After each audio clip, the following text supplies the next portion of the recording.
Hey, this is Marko, and today I'm going to show you how to block a group text on your iPhone. So it's pretty easy to do.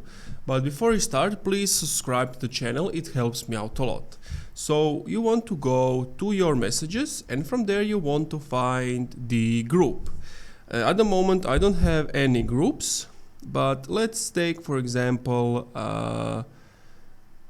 this contact. So with the group you would have like 3 or more icons at the top where it says its name, and you would basically click on that, and if you would scroll down you would see block this group.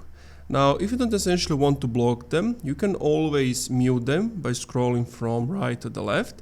Click on the mute button, now they are mute.